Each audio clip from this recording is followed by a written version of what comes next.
Hey, everybody. Welcome to the Player's Take, episode 45. I am your host, Justin DeSimone, joined by my co-host, the Ninja Samurai, Montrell Rice. Hey, what's up? What's up? How was your Thanksgiving, sir?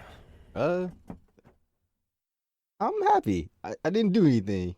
Really? Like, Yeah. I didn't have to visit family. Me either. I just stayed at home. Okay. Well, you did. You did have to go with family. Yeah, but it was good, though. It was good, yeah. Honestly, my in-laws are great. They, Okay. We went there, ate turkey, watched football for like an hour, and then left. It was. Oh, okay. They're very like, hey, we want to see you for a few hours. Okay, bye. Like it's very in and out. Right, like that, yeah. right. Yeah, it's not an all day affair. So Okay. no, I had a very good Thanksgiving weekend.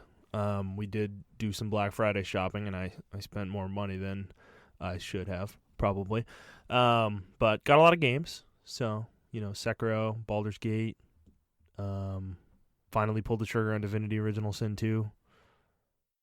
Got some good stuff. So, Outer Worlds as well. So I got a lot of games on my plate now. You got them all on Black Friday? Yeah.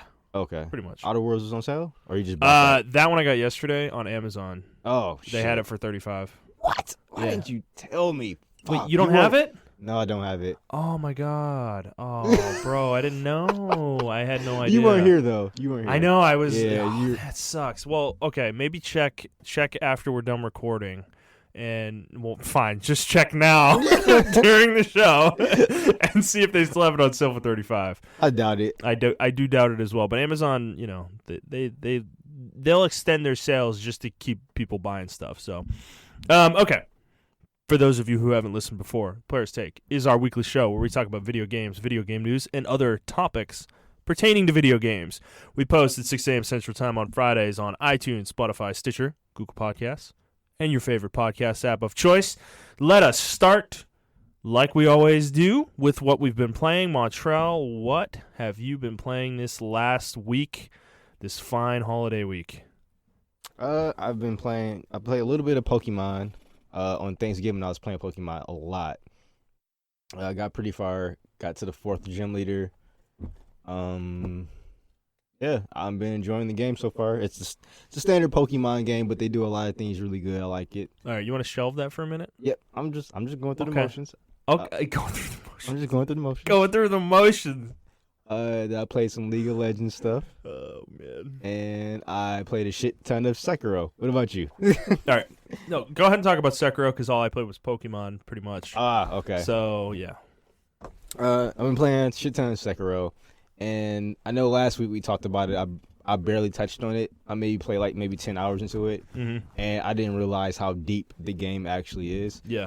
So there is a lot of leveling up, but it's like stuff that you find. Okay. So items you find levels up your prosthetic arm. So your prosthetic arm has like, I didn't even know this, and when I played the game, like I read a lot about the game, but obviously people who reviewed the game did a real good job of like non-spoilers, because there's like 6 or 7 different arm pieces that you can get for your prosthetic arm. Yeah. Like, it's ridiculous how much you can get for that prosthetic arm, and then you can upgrade each piece within that prosthetic arm. Now, obviously, you can't, due to the limitations of the items that are available in the world, you can only go a certain path with certain items, but it does make room for multiple gameplay or for multiple playthroughs with different items. You can experiment with different types of things. Mm-hmm. So I thought that was pretty cool.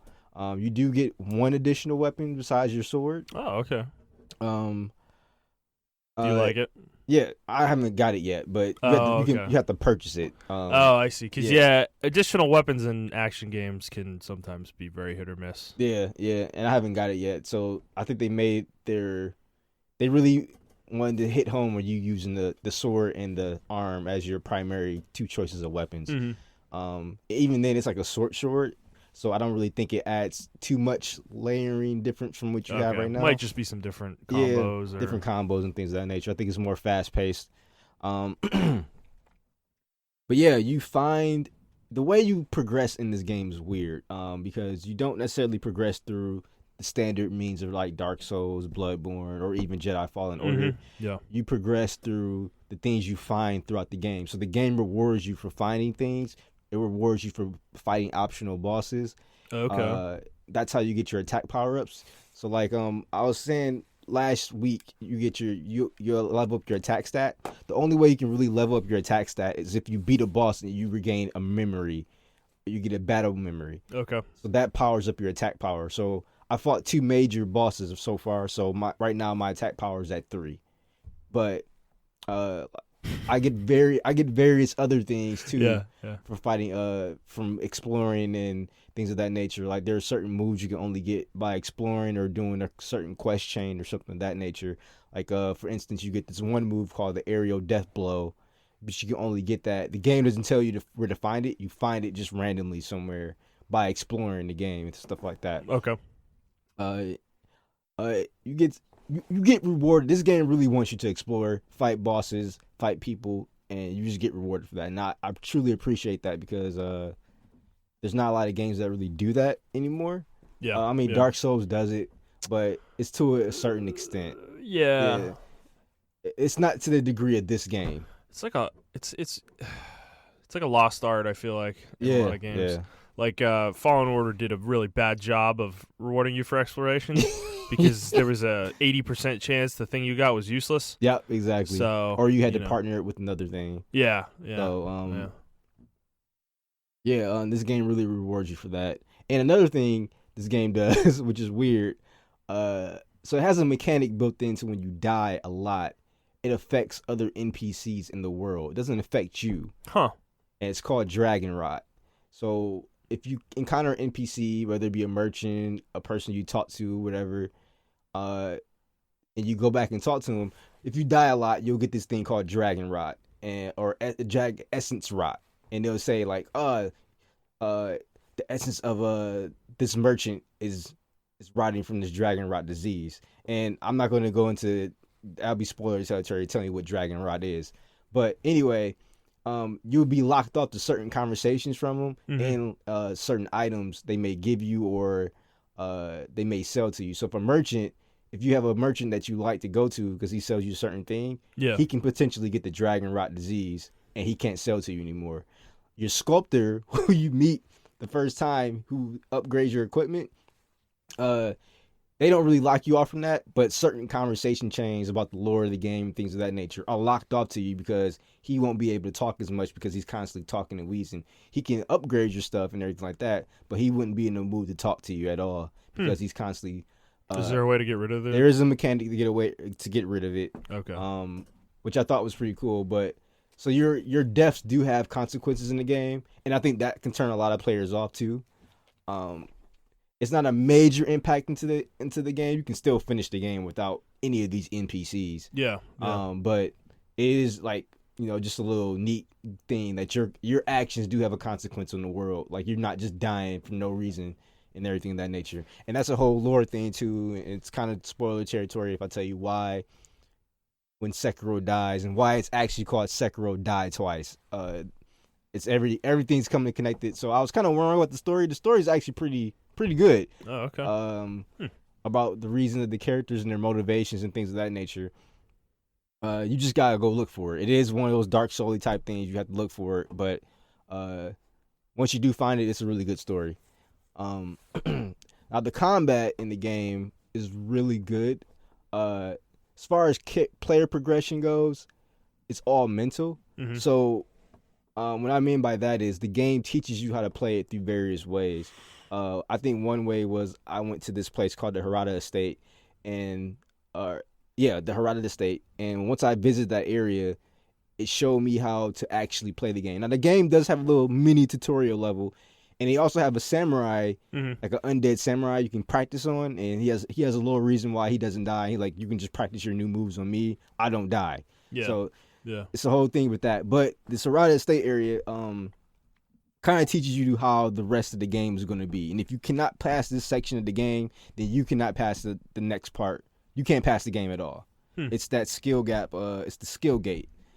And you fight this lady called Lady Butterfly. That's not a spoiler because her name pops up. But once you fight this human character, you can't beat characters in the traditional Dark Souls way by strafing left and right and whittling their health down. The game does a really good job, in which I feel like Jedi Fallen Order failed to realize that your parry bar, the parry bar of the boss, is the health bar. That's the true health bar Yeah, of the of everybody, because you can do death blows. They have little stars above their health thing, which means how many times you have to do a death blow against them. So if they have 2 red dots, Okay. you gotta do 2 red death blows against them. Okay. And you get access to that when you knock their parry bar down? Yes, exactly. Okay. And the way you obviously knock your parry bar down by deflecting their attacks, jumping off them, doing something called a Makiri counter. So I got a question about the parry bar, I guess. Does it regenerate the way it does in Fallen Order, or is it different? Like if you don't attack for like 10 seconds. It's pretty generous. Okay. I think you get about maybe a 15-second window before they start to degenerate. Okay. Deteriorate. Yeah, it was not very forgiving in Fallen Order. Yeah, it wasn't. It was like 5 seconds, Yeah. probably. Now certain enemies do go faster than others, so there are certain enemies that do encourage you to play aggressive. This game is very punishing on passive play, like very the game wants you to be aggressive. Okay. Because if you're very passive, you're not going to get too much progress in boss fights. So it's like the opposite of Dark Souls. Yeah, it's very opposite of Dark Souls. Because Dark Souls is all about being passive. Yeah, Dark Souls is like, you can. I feel like Dark Souls is more varied in the way they play. You can play the game, but primary basis is be passive. This game is like with the bosses, so it's weird, right? So with the bosses, it's like be aggressive, but then when you get in certain areas of the game where just regular enemies and stuff like that, you have to be methodical in how you move, because it's a stealth game as well as an action game, and it does it very well. Yeah. You don't really work too well with handling multiple enemies, in my opinion. They don't really give you a lot of tools to handle crowd control. So you have to, if you do want to approach a crowd, you got to be really good. Some enemies are worse than others. Some of the normal regular soldiers you encounter in the first half of the game, I can go 5-4 against them. Yeah. But some of the more advanced samurai, I have to like whittle them down by doing stealth attacks before I engage them straight up. Yeah. Because it does get really difficult. So in that part teaches you like that's I don't know, it's just really good game design in my opinion, because it's 2 different mantras. Like the game is like, be passive but be aggressive. Like you just have to know as a player what to do. I did notice after I passed like the first couple the Lady Butterfly, I was playing through the game a lot more aggressive. I wasn't as stealthy because I'm like, if I can beat her, I can parry other people and things. I can parry normal people now. Because you can't just go off the parry bar. You gotta go off the cues that you hear. Yeah. There's different like clings and clangs of the swords hitting each other. Yeah. That gives you certain windows that lets you know certain things, when to parry, when to dodge. And even when you dodge, or even when you they tell you something like, hey, this means this, like he's gonna lunge or he's gonna do a sweeping attack. It's the same symbol, so you have to really pay attention to the boss or to the characters and their actions, because they may do a combo string, and then at the end of your combo string they may do a lunge, and a lunge attack you can do a Makiri counter where he dodges forward, and it's very forgiving to your Makiri counter. He dodges forward, pushes the sword down, and like pushes them away, and that counts as like a parry, and it makes the parry bar go way up. But sometimes the same symbol may come up telling you that's an unblockable move. It's pretty much telling you it's an unblockable move, unparryable move. You have to do a counter, or you gotta jump because he's about to do a sweeping attack, and you can jump off their head, and that counts as like that increases their parry bar too. So, it's a really different game. Like this is the first game that actually challenged me like in a while. Yeah. And I'm talking about like without difficulty levels challenge me, because I can challenge myself by playing Dante Must Die mode in Devil May Cry 5. That's challenging. Or like Jedi Master mode in Fallen Order. Yeah, but I feel like Dante Must Die mode is artificial difficulty, because you get hit one time in that mode, you die. Yeah. So that's artificial. Yes. It's the same in Fallen Order. Yeah. Same kind of thing. So in this game, there are characters that hit harder than others. Yeah. But it's all about your timing. It's all about how you progress as a player. And I think that's what the real conversation behind this game was.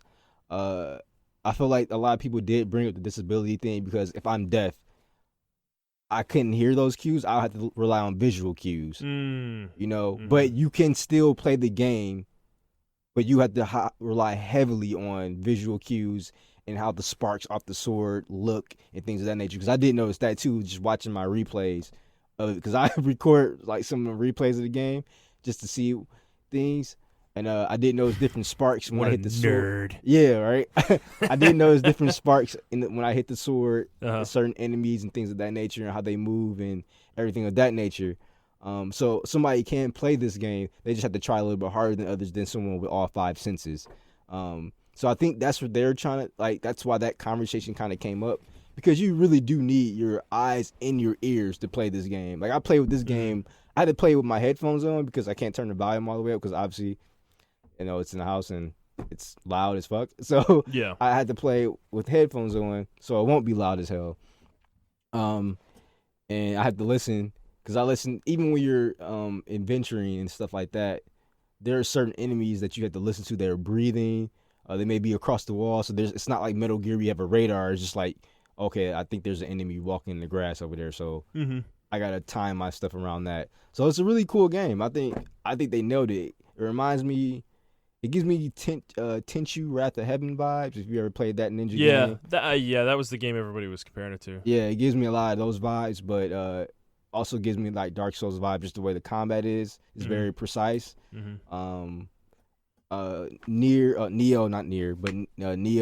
vibes, and Ninja Gaiden vibes. Like gives me all these vibes. It's like a really good ninja game. It's like almost, I don't want to say a realistic ninja game, but like if a shinobi was in this world, this how it would operate. Like it's not the standard, all these super ninjutsus and stuff like that. It's like they really had to learn how to fight at a disadvantage, because you feel like you're at a disadvantage all the time because the enemy is just so powerful and everything of that nature. And from what I learned in school about actual Japanese history and ninjas and things of that nature, they were just peasants that learned how to fight with different weapons, and you kind of feel like that too. Like you kind of feel like you're just learning how, not just learning, because your person's a skilled shinobi, but you feel like as a player you're just learning how to use the tools at your disposal. Yeah. So the game, I may be overselling it, but I really love the game. I'm having a hell of a time with it. I doubt you are. I mean, we were talking about it a little bit earlier, and I as I said earlier, I did get it on Black Friday, so I don't know. I might give this game a spin. The way you were talking about it earlier was really getting me excited. Yeah, because an action game that can really challenge you in a fair way, and it feels like you are on an even playing field with the game, is really rare, extremely rare. And I think that's something that I hope people understood with our conversation about Fallen Order, is that game wasn't on that level, and it's really hard to achieve that. Oh yeah. I don't blame Fallen Order for trying to mimic Sekiro, but if you're gonna try to do it, at least get it 80% right. I don't think they got it 80% right. I think they took some great ideas and they tried to implement it as fast as they could. Yeah. I feel like Sekiro was probably redefined a couple times before they actually released it. I mean, I know there was a beta for the game as well. I do remember the beta coming out maybe 9 months before the game actually dropped. That's it, dude. Neo did the same thing. Yeah. Where they had a beta last month, and I mean the game's not coming out till March. Yeah. So it's like, I think this is a really smart thing for developers, because Nier did that as well. Yeah, Nier Automata. Yep. And I am sure that all of them got very good feedback about the game based off of those demos. Yeah. And I think it's a really smart thing for companies to do, and I really wish they would do it more, because it's a great way to get your game out there early and get people a taste of it, first of all. Yeah. For free, and at the same time you're marketing the game. Right? Exactly. Like I feel like a lot of people don't have confidence in their games nowadays. But yeah, continue. Yeah, and I think those 3 games were right to be confident that they'd be fine. Yeah, I mean, because they were all in great states when the demos came out.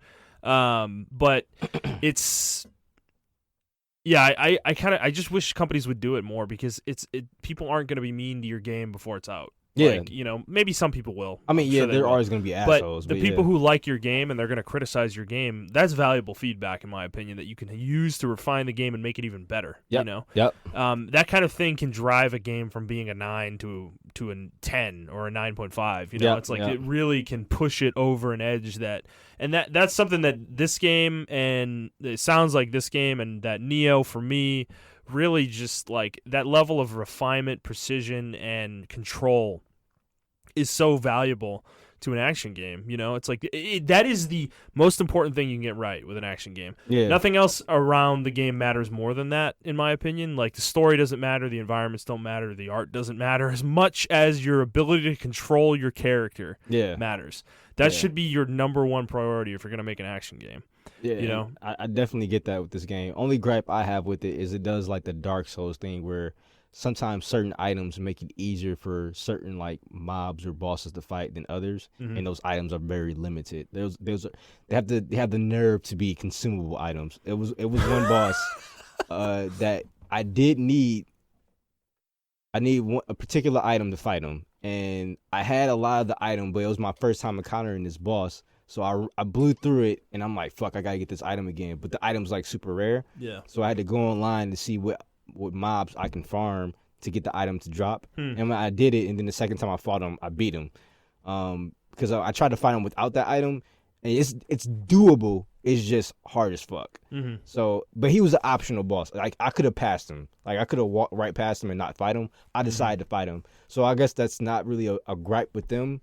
It's still just like, I guess you gotta experiment, and that's pretty much what the whole game is. Like, the game is just experimentation. Like I said, to get to one area of the game, the lady literally tells you, like, I'm probably spoiling, but I don't care. The lady tells you, jump off the cliff, and you jump off the cliff, and if you miss your mark to hook, you will die. But it opens up a whole new area of the game for you, and it's just like, it's really cool. Yeah. There's another area game where they tell you to turn back. That area is completely optional, and they're like, turn back. You don't want to play here. You don't want to fight these people here.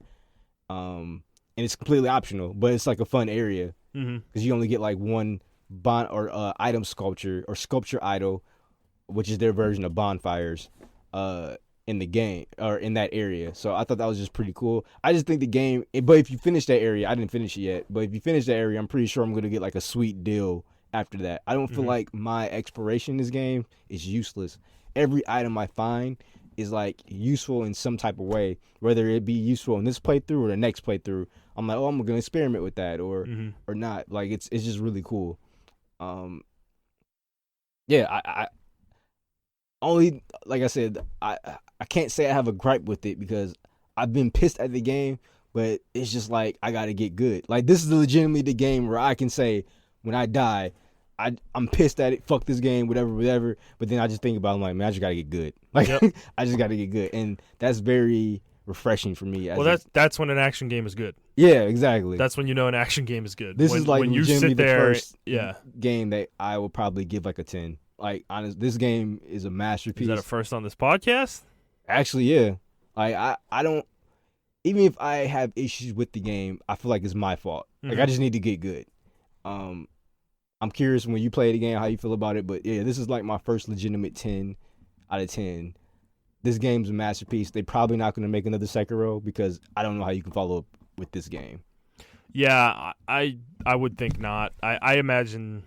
Well, they've already announced Elden Ring too. Yeah, exactly. Like, are they going to be making 2 games at the same time? I doubt it. I doubt it. If they put their B team on this game and it flops, that would be a very disservice to the first game. Yeah, and there's no DLC planned for this game. Nope. Right. Nope. So I would imagine this is it.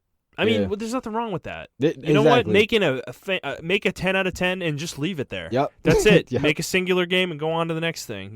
There's nothing wrong with that, dude. I wish more companies would do that kind of thing. I think this was their passion project because they put a lot of love into this game, a lot of detail into it. I'm just surprised it came out so soon after Dark Souls 3. Because Dark Souls 3 came out in 2016? Yeah. Right? And that game had extensive DLC for it as well. Yeah, I believe Dark Souls 3 came out. So that's only 3 years, man. That's not a very long development cycle. Yeah, and I thought this game was gonna be like they pooped it out real quick, but I mean, I think the gameplay time for me is because I'm dying a couple times. I got to replay sections, and now I'm also farming and stuff like that for certain stuff. But I mean, I don't mind it. One thing I did mention was player progression. Is based on your skill as a player, like not by the items you get. Certain items do make things a little bit easier.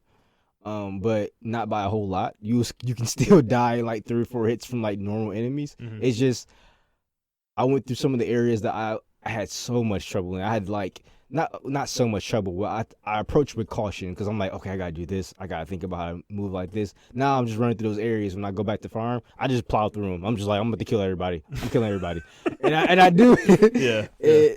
And I was thinking about that. And I'm just like, wow, like that's a really good way to teach the player how to play your game. You go against these like super epic bosses that are on equal footing with you, and then now you just feel like you're unstoppable. Like you feel like an immovable force until you get to the next boss, and you gotta figure out this boss. Like it's really good at like making you feel really powerful, and then taking all that power away, or just testing your power. Because like I said, once I beat Lady Butterfly and I got all the way up to the second mainline boss, he makes you look like a bitch. Like you just like, what the fuck? Yeah. And I put on my Twitter, I think I fought him like almost 30 times, but then I beat him, and I felt like I was just on top of the world when I beat him, and that's not even the end of the game. Yeah. And people are like, you think that's it? Aha, I got something else for you. Well, how far do you think you are? I'm probably just hitting the 50% mark. Wow. Jeez. Yeah. Okay. 50 or 60, give or take. How many hours do you think you're in? It probably 30 maybe. Okay. Probably 30. It's a pretty sizable game. I mean, you're including death time in that though? Exactly, yeah. Right. Okay. I don't know if the game counts your death time or not. It probably doesn't. Most games don't. Yeah, so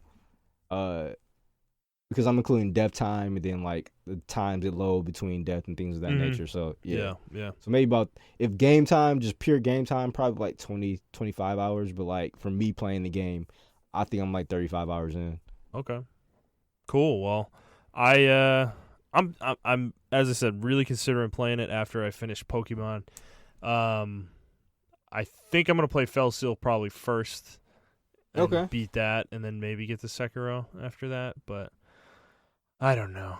We got a short month until the end of the year, and you know I got a few games I still want to play. So, okay, well let's move on to Pokemon, I guess. So you have not played this as much as Sekiro this past week, but I am at pretty much the end of the game.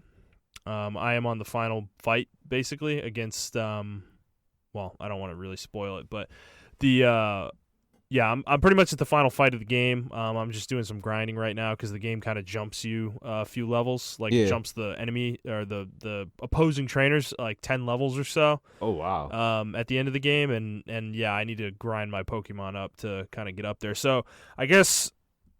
Well, I want to talk about this game in depth, so we're going to be going into spoiler territory. Yeah, basically everything's on the table with this discussion. So if there are Pokemon you don't want to know about, gyms you don't want to know about, story spoilers you don't want to know about, I'm probably going to go into all of that here. So if you don't want to hear that, then drop out here and come back later in the show. All right. So how many hours do you think you're in on Pokemon? I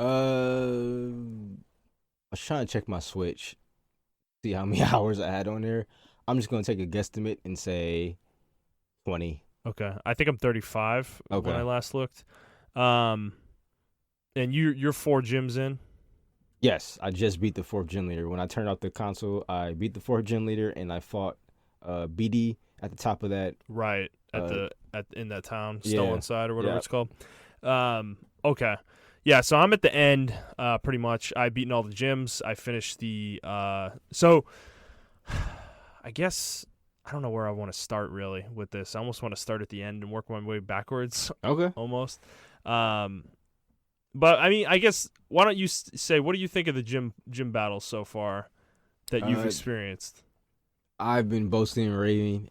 If you haven't saw my Twitter, Yeah. or if you've been around me, I love the gym battles in this game. The gym battles feel epic. They feel like what I wanted them to be. Only thing that's missing is announcer. If they had an announcer, oh my god, give it to me. yeah. If they had a fucking announcer, the gym battles, it'll go to the next level. Yeah, I think they should do that. The next game, they should add an announcer. Just from it's not even necessarily the gameplay. It's the music, everything surrounding the atmosphere, dude. Yeah, the atmosphere. This is what I was talking about with Persona 5, and that's the reason a lot of people like it, because each battle, it's the atmosphere that makes the battle. Even in like regular battles, the music is amped, the music is upbeat. The animations are crazy. The animations are crazy. It's still a turn-by-turn Japanese. Characters are really expressive too, right? Yeah, exactly.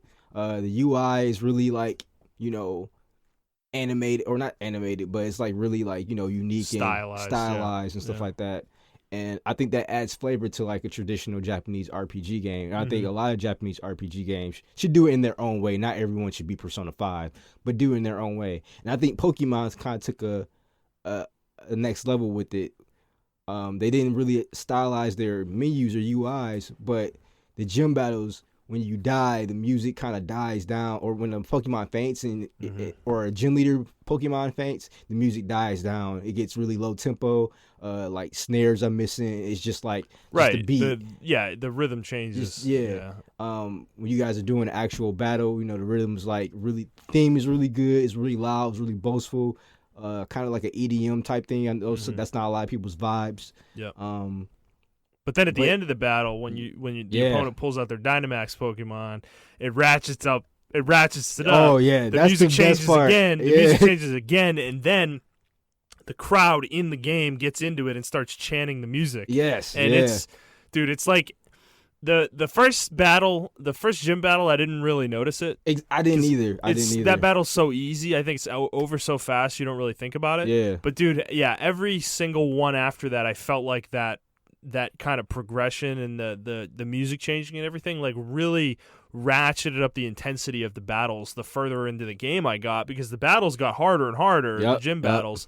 So it's like that music, like you really and another atmospheric thing they do too is like when you're deciding what you want to do on your turn, the game is like panning the camera around your characters, and it has the camera like frame, like it's an actual like live shot. Your camera is like showing you the live feed that the world is seeing in the game, and it's like I love that kind of atmosphere in the game. I think it's so cool how they made this like we were talking about this off air before we played the game, of what we wanted this Pokemon game to be in terms of there being a tournament at the end of the game and all that stuff. Dude, this game is all that. It does all that at the end. There's no Elite Four in this game.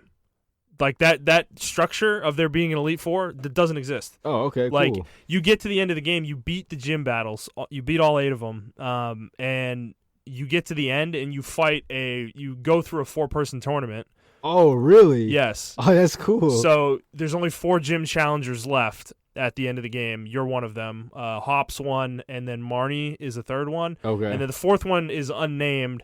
And did you finish that part with BD that you just were talking about? Yeah, I finished that and you part. saw what happened? Like he got casted out. Disqualified from the gym challenge. So I want to talk about that too, because that their 4th trainer Hop battles them, and you don't even know who they are. They never name the person. Okay. He just wins, and then you fight him in the final. So you fight Marnie in the first round and Hop in the final. And I thought this was kind of a missed opportunity. I really dislike what they did with BD in the game, because the character seemed really full of himself, and he is a dude. We found out. Yeah, I'm sorry about that, guys. Week. Yeah. He's very full of himself and uses the chairman's endorsement kind of as a way to like prop himself up throughout the game. Yep. And he beats the shit out of Hop in a battle in the middle of the game, and you don't see the battle though. Yeah, which you is don't see the unfortunate. battle. But I thought that was really cool. Yeah. Well, you had 3 rivals in the game. Yeah. BD's one of them, Hop's the second, and Marnie's the third. Yeah, I don't. Marnie is weird to me. Maybe you encounter her more later on throughout the game, but she's just like an added bonus. She becomes a part of the. She becomes a part. She of the becomes a big okay. part of the game. All right. I just thought from a character progression standpoint, because I saw some people tweet about Hop, and it was a lot of detractors and then a lot of people for him. I'm one of the people who for him. I actually like this character, not because of how he battles. Yeah. He's an easy battle to me every time I fought him. Well, he's also kind of got an annoying. Oh yeah, he's got an annoying way about him. Yeah, when yeah. It comes to battles. Exactly. Yeah. Yeah. Every time you hit him with a critical hit or he's like, oh my god, you know how to use super effective attacks. Yeah. Like, yeah, bro. I should know you knew how to use a super. We're level 50, dude. Like, yeah, I know how to use them. But I think his character progression was like really cool or his character development rather. When he got beat by BD, he was like really Depressed. fucking down in dumps. Like, yep. Because throughout the whole game, he's like this typical happy-go-lucky best friend guy. Like how they. Well, been he's doing... ahead of you too the whole game. Yeah, exactly. Up to that point, he gets the gym badge before you even show up. Yeah, exactly. And he's coming out of the gym as you're going into it usually, and he's like, "Yeah, man, I got my badge. You know, like good luck." And then like after he duels BD and loses. That changes where all of a sudden you blow by him. He can't beat the badge. He can't beat the gyms. Like the next gym, he fails at beating it. And like, oh wow, yeah, you probably haven't gotten there yet. Nah, yeah, the next gym after that, yeah, he's so down in the dumps that like he's like changing his team around, and you fight him a couple times again. Oh, you know what? I think I did get to that part. I think it is the fourth gym where this happens. Yeah, like he's changing his team around, and like he's like he keeps his starter in there, but he takes his Wooloo out of his party, and he takes all of his other Pokemon, and he has this like weird team set up, and it's kind of cool. You're seeing it in gameplay of him like kind of mentally being fractured and messed up, you know? Exactly, yep. And that's why some of the fights are easy, though, because his team is like, there was like the fight in Snow side, like his whole team is like ground Pokemon and then like a grass type or something. It was weird. Like I just kept I kept like one Pokemon out for that whole fight and just swept his team with it. Like, yeah. And it's like, it's funny though, because I think it's really cool that he's like experimenting with his party throughout the game, and he's like trying to figure things out. And then his Wooloo eventually gets back on his team later in the game. And it's weird that is his like main Pokemon though. He doesn't use his starter that much. Like, yeah, he loves that Wooloo. Yeah, man. he loves that Wooloo, dude. Like even late in the game, there's a battle very late in the game where you do a double battle with him, and he uses his Wooloo. He does not use his starter. Like it's the evolved form, Double Wool or whatever. He uses that Pokemon and not his starter, which I find really weird. Because the Pokemon sucks. By the way, that Pokemon is terrible. Like it is like one of the worst Pokemon in this game. Like it's pathetically weak. It doesn't have a lot of hit points. Its defense is low. Its attack is low. Whatever. But so I like that progression because you go through that gym, you beat that fourth gym, and he's still like struggling. Yeah. And you get to the fifth gym, you don't even see him at the fifth gym, and then by the time you get to the sixth gym, he's just catching up to you again. And when you're coming out of that gym, that's when you see him again, and he's starting to figure his stuff out, and he wants to battle you again. Yeah. And like kind of like steal his resolve or whatever at that point.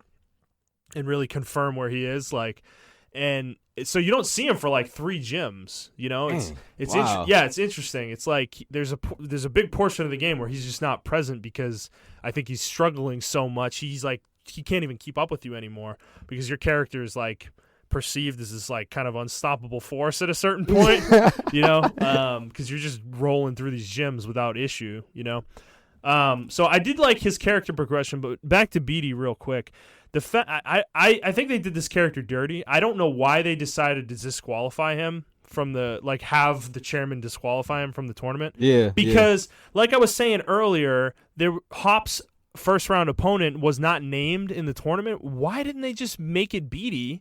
And that would have been a come full circle thing for him as a character. It just didn't make sense to me. I don't really understand what the reasoning was there because... Is there any story reason with BD why are they going to bring him back eventually? So later in the game, you fight the fifth gym. The fifth gym, which is the fairy gym. Yeah. I think this is in both games. And you beat that gym leader who's like this super old lady. You've already met her, I think. Yeah. And she's like literally she's scoping out trainers to see who can take the gym over for her because she's like 80 something. Yeah. Like 88, I think. And she ends up seeing Beatty later in the game after you beat her. She goes to Hammerlock with you, and she's like, she sees Beatty. Beatty's wearing pink and like, you know, has that like fairy type kind of look to him. Yeah. And she kind of loses it, and she like basically grabs Beatty and is like, "Hey, you're gonna be the next gym leader." And like, we're going into training right now, and that's what happens. Like, he becomes the fairy gym leader basically. Ah, okay. But I don't like that route for him. It just would have made more sense for him and Hop to meet in the finals, Hop to win, and that whole arc kind of coming full circle for Hop. It just didn't work for me, because then after you beat Hop, you go into a tournament against all the gym leaders after that. And so this is the structure of it. So the challengers get to the finals, and however many are left fight in a tournament, and one of them wins, and then they go into a tournament with the gym leaders, and whoever wins that, whether it's a gym leader or the challenger, they fight Leon, the champion. Ah, okay. And whoever wins that becomes the new champion, basically. That's actually really fucking cool. It is cool, and it makes sense. It explains why the gym leaders are ranked the way they are. Their rankings are probably determined by the outcome of this tournament. I got you. Yeah, now. Okay. and it's a really cool system that they like kind of came up with for this region with the tournament. They should continue this further. I love that. Yes, I love this. This is what we were talking about before we started playing the game. Yeah. That we wanted there to be like a tournament at the end, you know? Yeah. And like the real Pokemon League in the show. And this is the step in that direction. It's pretty much there for the most part. Yeah, it pretty much is, yeah. And it's like, so I really enjoyed that part of it, because you don't fight all the gym leaders either. They fight each other, and they knock each other out. That's cool. So I wonder if it's like, random too. Like if I fought, I'm not sure. I'm gonna test this after the game, because you can redo the tournament after the game is over. Okay. As far as I know, so I'm gonna test it out and see if it has the same outcomes every time. Because the way it happened in the story was I fought Nessa first in my first round, and then I fought the fourth gym, the ghost gym leader. Okay. Who is a fighting gym leader for you. And then I fought Raihan in the final, the dragon gym leader. Dragon gym leader, yeah. So that's how it went for me, but I want to go through it again and see what happens. Is it randomized? Because that would be awesome if it is. I'm sure in the story it's not. But like post-game, it would be cool if any of them could win and get in there. That would be really cool. So it's like the gym leaders come back, and they're way stronger, obviously. Their teams are all like level 50+, and they all have like 5 Pokemon. Yeah. And I just love the idea that they're all trying to compete to become the champion too. They're not just like there to be an obstacle for the challengers. Like they actually have a part in the whole tournament. I love that part. I think that's really fucking cool. Yeah, like, that gives a lot more urgency to or not an urgency, but importance to the gym leaders as a whole, like you just said. Like, right. I don't know, man. That's actually really different from like Johto and Kanto to me. Like, because you never see a gym leaders after you beat them. Like, they just stay in their town. They just stay in their town, and that's it. Yeah. Yeah, and so I think this is a really cool way to keep them included in things and bring them back. And also, because they're all celebrities, basically, and it's really cool that, like, you get to see them in the national, like, environment kind of in the stadium. Being talked about, too. Like, people are like, you'll talk to NPCs randomly, and they'll be like, oh, man, the first round is this so-and-so versus so-and-so or something like that. And, like, I wonder who's going to win, you know? Yeah. Cool stuff like that. So I think they really did a good job with the end game part of the game with the tournament. Except for the Beatty thing. Because Beatty comes out before the gym tournament and challenges you in the middle of the pitch, like randomly, and they're like, oh, Challenger Beatty's doing something crazy and is challenging the Challenger Justin, and it's like, and you just start a fight with them, like a Pokemon battle with Beatty right there, and it's like you have to fight an extra battle for no reason, really. It's really out of place. Like, why? Like, Beatty is your rival, but I feel like is more of a rival to Hop than you. So it just felt out of place. He never really antagonized me as a character, right? Like Gary used to do, or Silver used to do. Right. So I thought that was a little out of place, but I mean, it's a minor gripe. Yeah. But it's just weird that they go so far with Hop's development only to kind of flounder it at the end a little bit. So do you feel like, I don't know, maybe it's just me, but do you feel like the rivals ever since Blue have been like really lackluster? Like, Blue really itched me the wrong way like I really hated that character for a minute, and it's only because he was a legitimate rival though. Yeah, he used to ambush me too. Like he would just show up and be like his stupid music would play, and then he's like, "Hey man, you're terrible. I'm gonna beat you down." You know, he was like a legitimate obstacle for me. Like right. I remember, it was a huge gate for me in Red when you had to fight him in Vermilion City on the boat.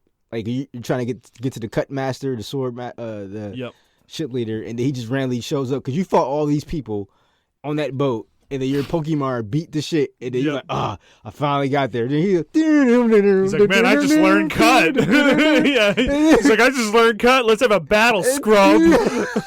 Like, and I was so happy when I finally beat him in the Pokemon League. Yeah, I feel like beating had that moment though. Remember that moment because the game doesn't tell you he won before you show up. That's right. Like you fight through the entire Elite Four, and they're like, yeah, when you beat the Elite Four, you know, you become the champion, and then you beat the Elite Four, and Lance is like, haha, joke's on you. Blue already was here and beat us first, so you have to battle him now. Like, and you're like, wait, what?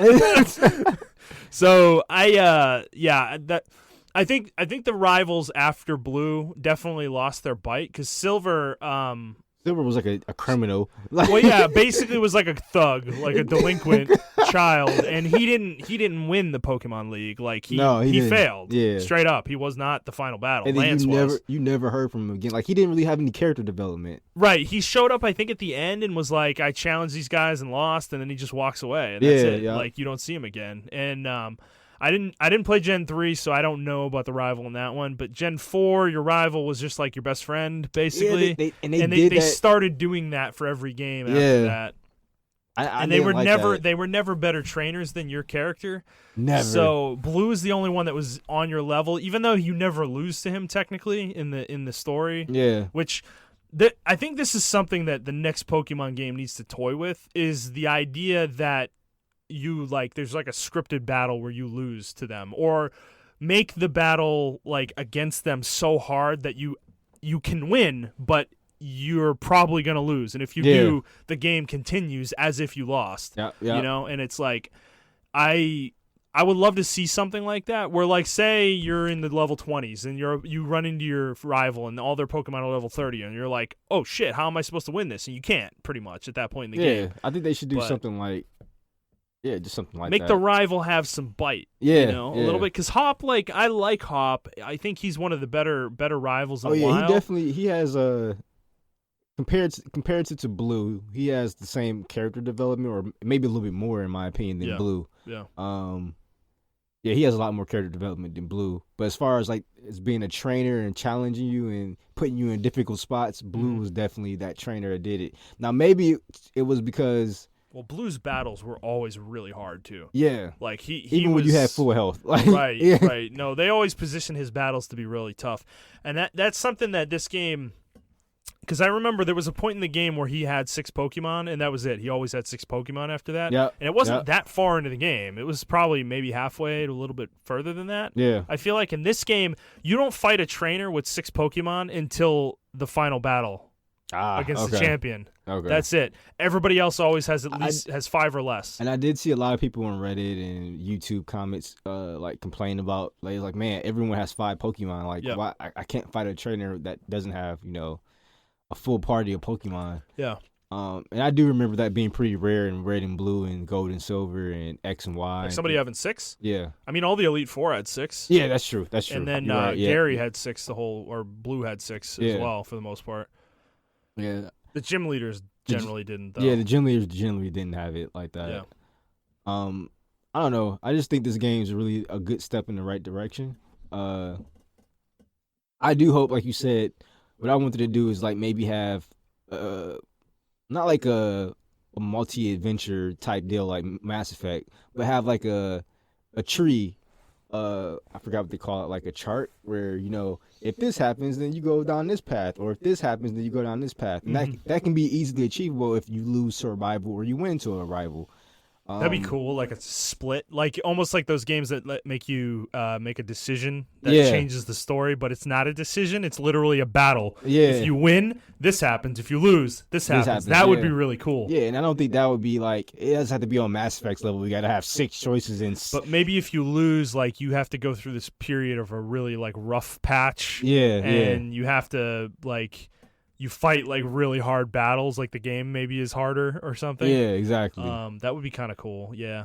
Yeah. I do think too. This game is short for a Pokemon game. Okay. Like it's really short. The part of the game you're at through about where I am. Well, not where I am, but the rest of the gym challenge for you is probably gonna take you less than 10 hours. Okay. It's extremely short. Like the jump from the 4th city to the 5th city is literally a 30-minute area. Like it takes you 30 minutes to get through it, and then you're in the next city and you're fighting the gym challenge for that city already. Okay. It's like that is one thing about this game. The areas, the routes between cities are absolutely tiny. Yeah, they are so small. Yeah, they put a lot of effort into the wild area. You can tell. Yeah, they're really short. Like the journey between towns just does not take very long at any point in the game, really. Yeah. And that is kind of disappointing, I guess, in a way, which kind of explains the accelerated kind of leveling I feel like the game has. Oh yeah, because it's making up for the fact that it's not a very long game. Yeah. You know. So I do like how it's challenging. Since the last Pokemon game I was really challenged on was Red and Blue. I'll be honest. I'm not trying to be a Gen 1er, but hey, come on, man, Silver and Gold. Yeah, well, that's what I put that as Gen 1 because it was just so fucking good. They have the same design philosophies. Yeah. So Gen 1 and 2, they really did challenge you as a trainer, because you did run into some difficult trainers, and in this game, well, even Pokemon. Yeah, remember that like Sudowoodo fight? Oh. you think he's a grass type? Yeah, and he's like not. A rock. Yeah, he's a rock. It's like you use a fire attack on him, and it says not very effective, and it's such a troll moment. What the fuck? Yeah, it's such a troll moment, dude. You're like, wait, what? And this game does that too a little bit. The trainers. It was one trainer that did legitimately knock 3 of my Pokemon out. I'm like, fuck.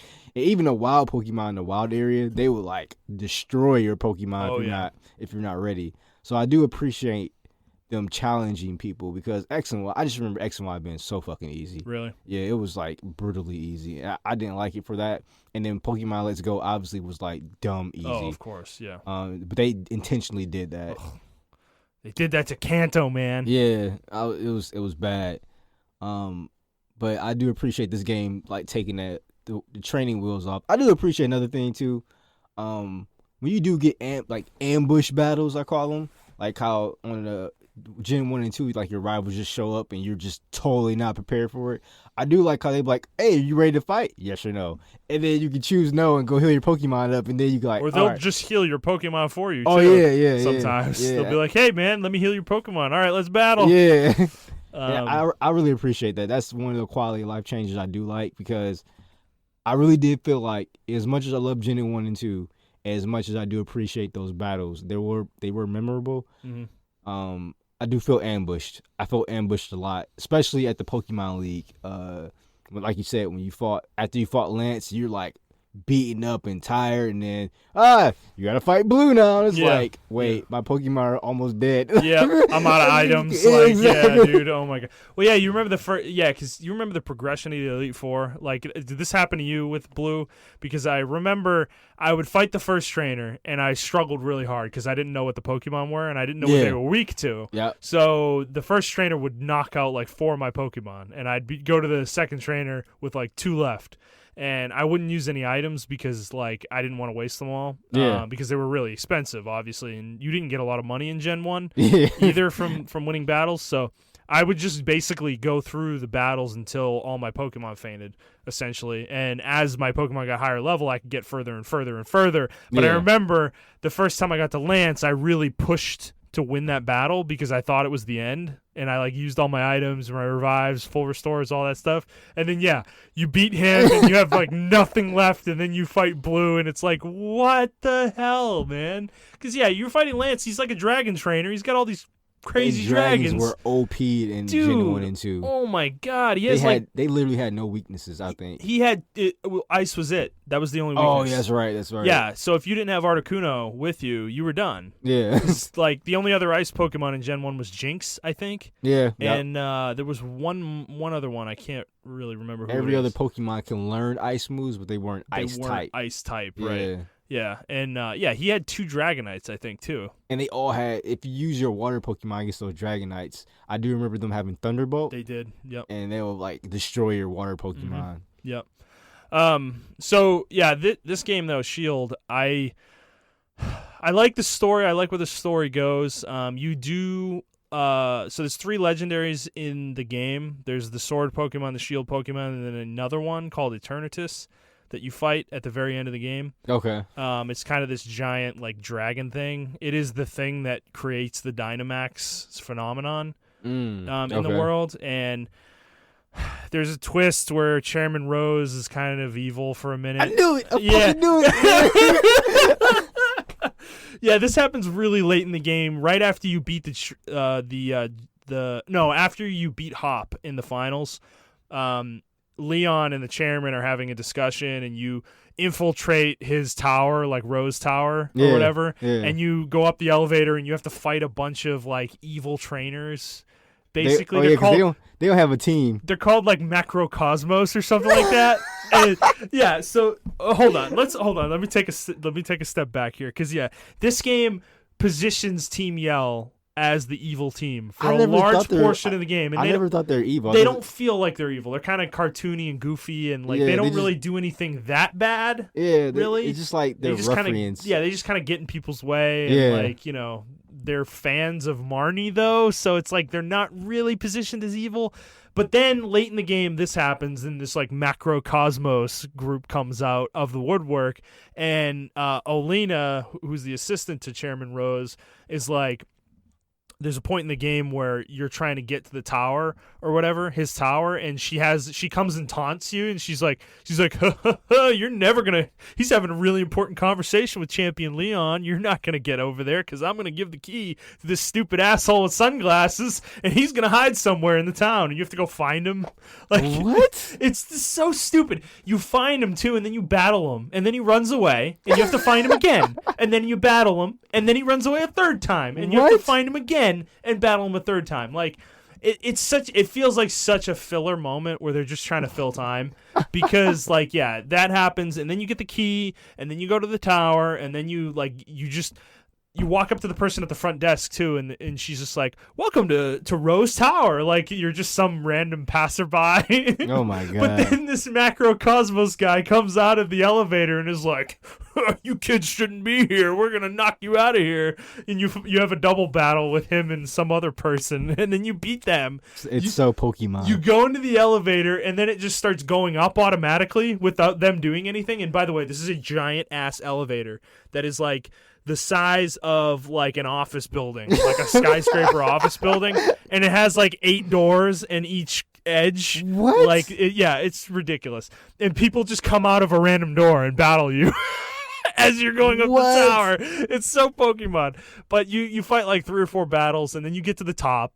And then you fight Olena at the top, and she's like crazy or whatever. She like goes crazy, her face like contorts, and she's like, "You're not gonna interrupt Chairman Rose." And you fight her, and I knew something was up with her. I knew it. Yeah, you fight her, and then you beat her, and then you walk up to Rose and Leon talking, and they're talking about. He's basically saying like, the energy will not last more than 1,000 years, and he's like trying to get Leon to do something for him, and Leon's like, he wants to cancel the tournament the next day, the champion tournament or whatever, and Leon's like, no, I want to do the battle against Justin, like I want to fight him, Yeah. And he's like, oh, you're so stubborn, you're gonna force my hand, Leon, or whatever, and he's so shady, he acts so shady. And then you do the gym battles the next day against the gym leaders, the tournament against the gym leaders, and then the second you're about to fight Leon, he comes on the screen, and then like a bunch of Dynamax explosions happen in the stadium. What? Yes. And he's like, you forced my hand, Leon. It shouldn't have come to this. You should have just agreed to what I was saying or whatever. What's so stupid? So you go to Hammerlock. Both of you go to Hammerlock. Leon goes before you, and apparently this Pokemon Eternatus, is the reason the Dynamax phenomenon happens, and he had it captive underneath Hammerlock Stadium in the energy plant, and this was the thing that was like powering everything in Galar, I think, maybe. I'm not even sure. But then this thing is going on a rampage, and Leon's trying to fight it alone, and he's trying to capture it, basically, in a Pokeball. Yeah. And while this is happening, you and Hop go to the Slumbering Weald. You go all the way down back to your hometown, and you go into the forest to see the two legendaries, or whatever. But you see them, but you cannot capture them at this point in the game. You just see them. And then you go back, you get this like rusted shield and rusted sword, and you go back to Hammerlock, and you go underground, and you meet Chairman Rose, and you fight him. And by the way, Olina at this point is like begging you to defeat Chairman Rose all of a sudden. I have no idea. The shit gets out of control. You fight Chairman Rose, and you beat him, and he's all evil, and then the second you beat him, he's like, oh, man, that was refreshing. I haven't had a good Pokemon battle in a long time. I forgot how fun this was. And then he's like, man, I kind of messed up. I let Eternatus out, and I couldn't control it. And now Leon's up at the top of the roof trying to, capture it. So then you go to the top and you fight it. He like tries to capture it, fails, and then you and Hop fight it together, and the two legendaries show up, and it's like a four-way. There's four of you. Your Pokemon, Hop's Pokemon, and the two legendaries fighting this thing, 4v1. It's a cool battle. It's a very cool battle, but it's like things got really anime really quickly in this game, and it's like, I don't know. So you fight Eternatus, and then you catch it at the end. And this Pokemon, by the way, is really powerful. Like, it's stupidly powerful, like the legendaries usually are. But yeah, so the story is kind of bonkers, and it's cool, but it gets a little weird at the end, and it gets really anime at the end. Yeah, it gets really, really anime. I don't even remember how I started on this path of spoiling the whole game story for you, but here we are, man. Yeah, here we are.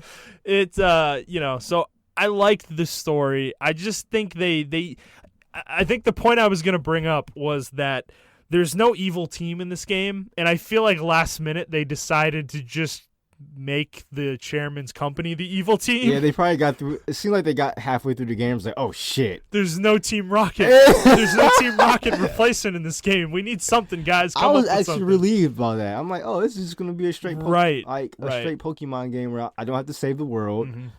Like, maybe something happens. I mean, they were already kind of hinting towards something happening, and you gotta do something.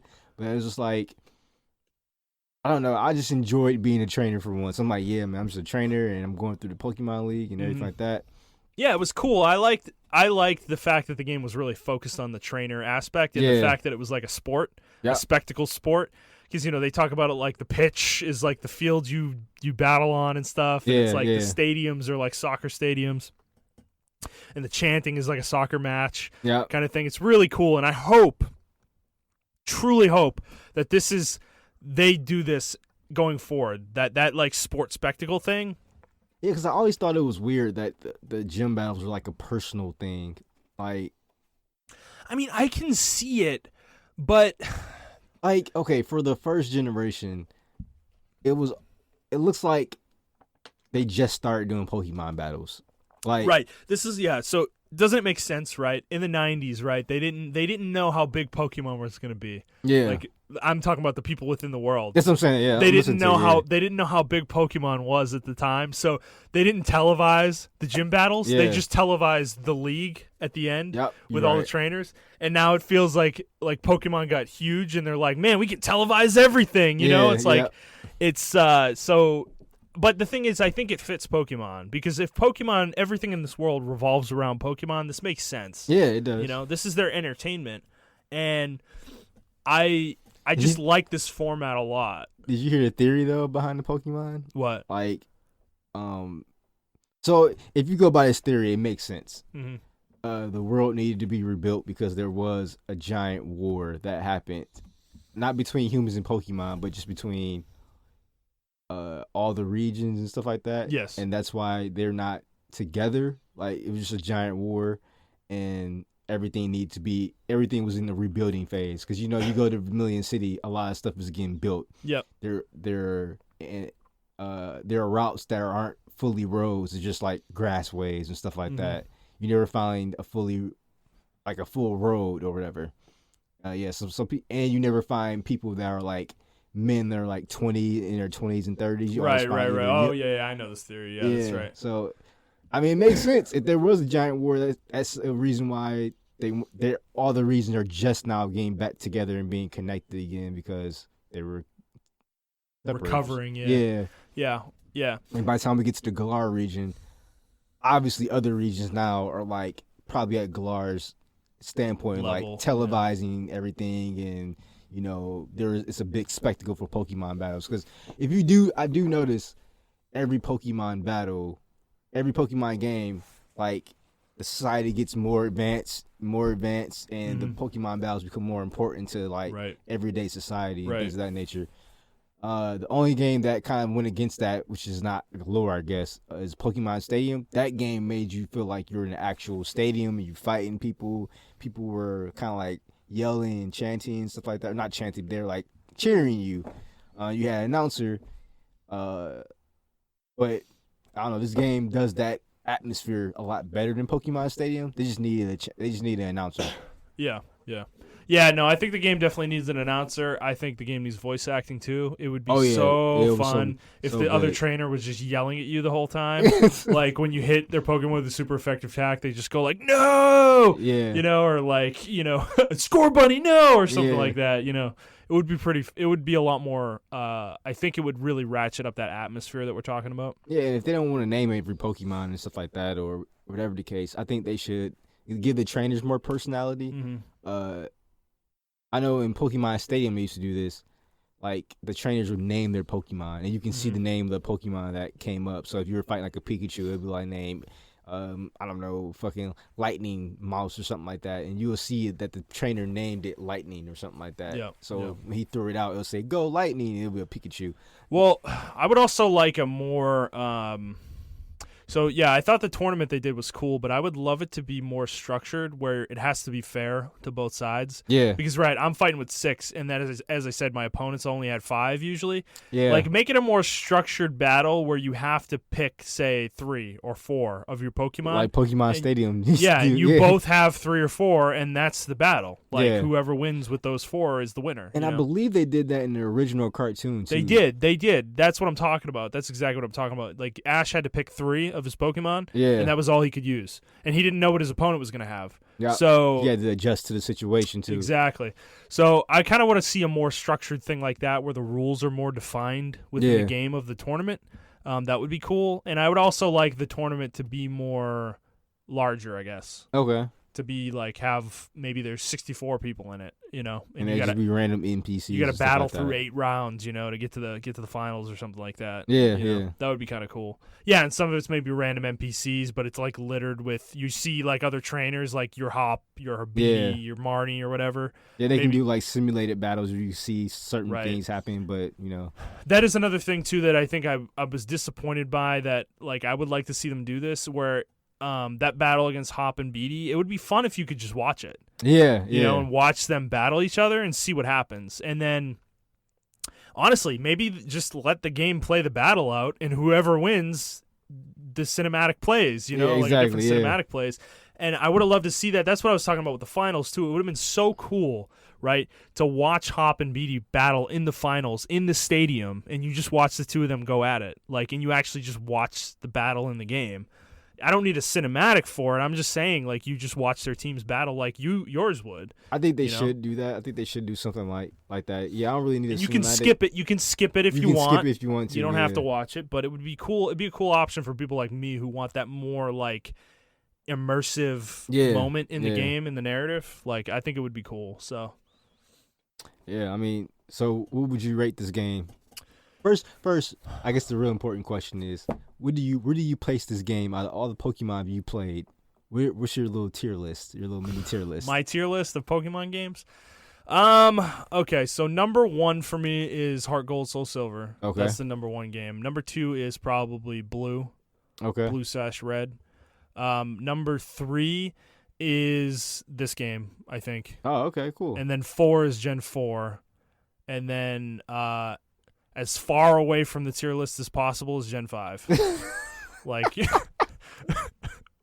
if I can kick Gen 5 into space and never see it again, that's where Gen 5 Speaking is. of Gen 5, I saw that fucking Pokemon in the wild area, the Vanillite. I was Yeah. so pissed. I caught it, but I was still Did pissed. you see Trubbish? Oh, Did you yeah, run into yeah. Trubbish? I saw Trubbish. I caught it, but I was just like, oh my god. I'm like, Gen 5 is just, ugh. It's sad because there's some cool Pokemon in that gen. It Like, I'm is, using, yeah. you know Drillbur? Yeah. Yeah, I'm using him, and Excadrill is his advanced form, and his evolved form, and dude, he's so good. Yeah. Like, he's such a good Pokemon. It's like, it's sad. There's some good ones in there, but dude, I was looking at somebody on Twitter put a picture up of all the starters, like in pictures Yeah. form, and I'm like, dude, Gen 5 looks so trash. Dude, Snivy, what was the other one? Bro, I don't even remember. It's like Snivy, Oshawott, and I don't even remember Gen 5 starters. what is it? The pig one, the little fire pig or whatever. They're so bad. They're so bad. Ugh, worst gen, dude. Not even close, man. Gen 5 is. Oh yeah, these things look terrible. They're bad, dude. They're so bad. I don't know how Pokemon got out of this dark period. Like, Oh my god. Look at the fucking pig. Ugh, what the fuck? oh, it's man? terrible. His final evolution too looks awful.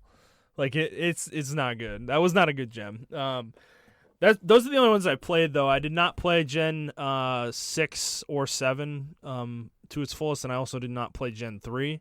So that's as it stands currently for me. So yeah, mine will be Heart Gold Soul Silver, or just Gold and Silver, because I didn't play Heart Gold Soul Silver, unfortunately. But Gold and Silver, definitely the first. That's like top tier Pokemon for me. And then it'll actually be this game. I place this game above Gen 1 and 2. Okay. I know I have a lot of respect for Gen 1 and 2, but I think this game actually surpassed it. It didn't surpass Gen 2, but it surpassed Gen 1, in my opinion.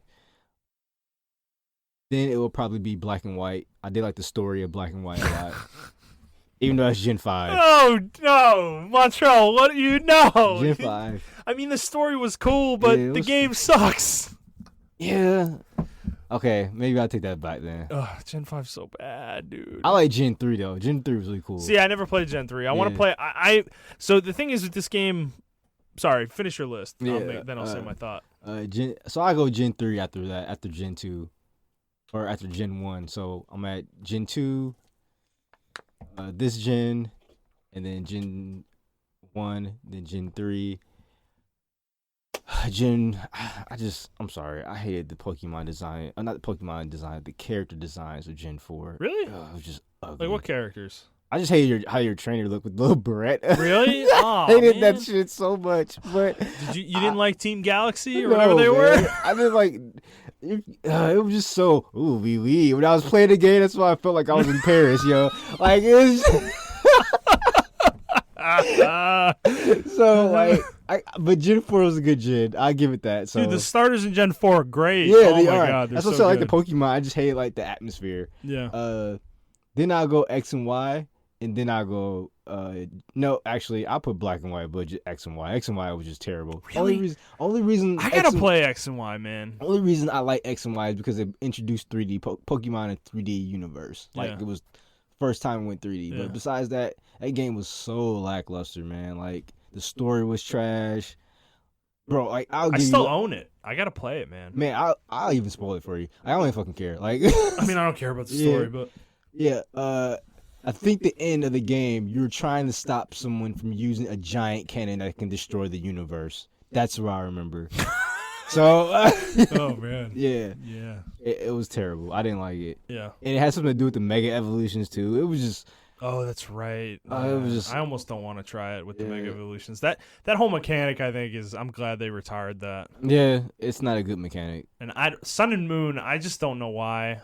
I have no interest in playing those games. And you can do it anytime. Like, I love how they limited Dynamax in this game. Yes. Because it would be so weird just fighting a regular-ass trainer. You see you got this giant Pikachu, 50-story Pikachu out there fighting. Yeah, also, can somebody explain to me how these Pokemon do not kill anybody when they're Dynamaxed inside that tiny-ass stadium? I chalked it up as, like, there's a shield, like some kind of little shield. But your trainer is in between both Pokemon. Hey, man.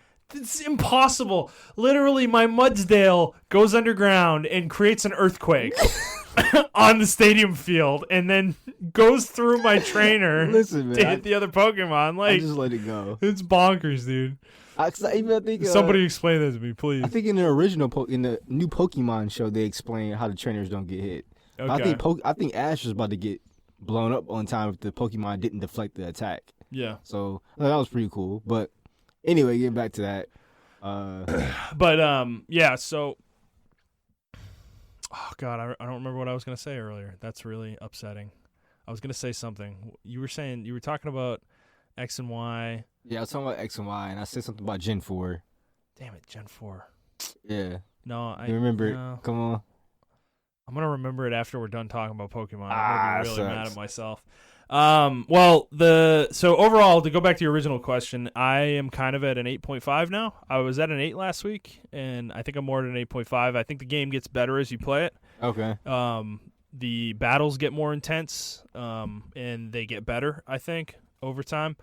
I will say, too, a lot of the new Pokemon are really cool. I know you were mentioning that last week. The designs are really cool, but I just think in general they're cool Pokemon, too. Like, they're good. Yeah. Like, they have good stats, and yeah, I'm not an EV person like you guys, or IV person like you. I'm not super into it, but I know enough about it to know what's good and what's not. Yeah. Dude, I have a Mudsdale that I got in a max raid battle early in the game, and this motherfucking Pokemon, this thing, have you ever seen a Mudbray, the ground horse or whatever? Yeah. Yeah, dude, he oh my god, he has this ability. I don't know if this is his hidden ability, but he has an ability that every time he gets hit, his defense goes up like one level.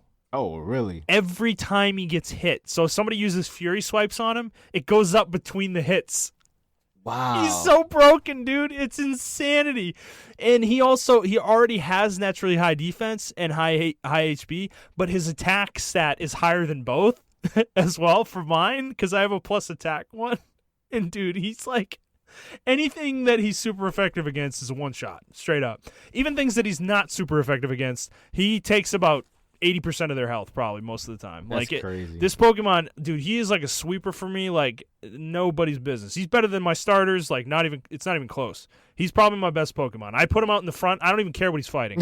As long as he's not fighting like a water Pokemon or a grass Pokemon, he's going to win. Like it's just bonkers, dude. He's so good. Like it's funny too cuz his speed stat is trash. Like he never goes first, but it doesn't matter. He's so strong. Like he's just killing dragon Pokemon like it doesn't even matter. It's like I had great. to retire that dragon ghost Pokemon I got. Drippy? Yeah, that thing fucking sucks. Nah, man, he's the proverbial shitty dragon that becomes amazing when you evolve it. He's terrible in his first form. Oh my god. But dude, when I got it to level 60, which is when it's third evolution. He doesn't have any moves. He doesn't learn any until his third evolution really. Like but dude, he's so good when he gets to his third evolution. Like he has the same 4 moves the entire time. Yep. It's so annoying. What level did you get it to? Like 25. Bro, just keep it in your party, dude. You don't have to fight with it. Just keep it in the party. Let it get experience. Oh my god. Let it mooch. Terrible. It'll be worth it. That thing is crazy. So good. many people trade that Pokemon. He's so good later. In the Wonder Trades. He's so good later. So many people trade that Pokemon. Yeah. Oh, yeah. Did you do the Wonder Trade? Yeah, that's how I got Sobel. Did you get Grookey? No, I didn't get Grookey. Don't bother. Grookey kind of sucks. He's the worst of the starters this gen, easily. I got Sobel, and I evolved him into a Teleon. And yeah, he's good. Man, his fucking animations is fucking cool. Man. Oh, I love the snipe shot, dude. It's so cool. Oh, man, I wish, if they just had that for all the Pokemon, man. They had that level of love and attention to detail. Oh, it'd just be so nice. Like... Yeah, no, he's super cool. He's also, I think he's the best starter. of this Yeah, group. he's really powerful. Like, man. he's got good attack, he's got good special attack, he has Yeah. really good speed, and his defense and special defense are not terrible. Like, they're decent enough. Score Bunny is good. It's really just a high attack Pokemon with high speed. Yeah, Like, it's nothing special there. And yeah, Grookey's just kind of, Ruby's just there. he's got I decent really attack, do but like their I really had an issue with like their mid, like with Star's mid levels, like the. oh my god, I was gonna talk about this too. Yeah, this game did You a talk really, about the designs? Yeah, this game did a really good job at their designs for the mid levels, in my opinion. Maybe you have a different opinion. On Okay. So I do have a different opinion. Score Bunnies is great. Reboot is fucking. Reboot is dope. Yes. Sobels is cool. Yes, so was cool. You don't have Grookey, so you need to get Grookey. I know. I saw Grookey because his second form is terrible. is horrible. Yeah, dude. Oh my god. He just looks like a green amorphous bipedal blob with like a couple sticks. It's terrible. Like, he's got no defining feature at all. He looks like somebody's first like model creation in like Unity or whatever. Maya or something like that. Like, it was it looks Hop real has it. bad. Hop has it, and he threw it out, and I'm like, what the fuck is that? It's just a blob, dude. It's just this like slime green blob. And I was like, is that thing's second evolution? That thing's ugly as fuck. It's ironic because the first evolution is cool looking, Oh, but the yeah. third is amazing looking. Looks really cool, yeah. Yeah. But I was just like, dude, when I saw Reboot, I was like, man, I don't know if I Reboot would. is awesome. I don't know if I want to revolve you to Cinderella, Right. bro. The third evolution is not that cool looking. Yeah, it's okay, but I love the fact that he wears like a bandit mask. Oh, it's so cool. cool. Yeah. Oh man. he looks like a legitimate teenager. Like, Right, I was like, right, yo, Right.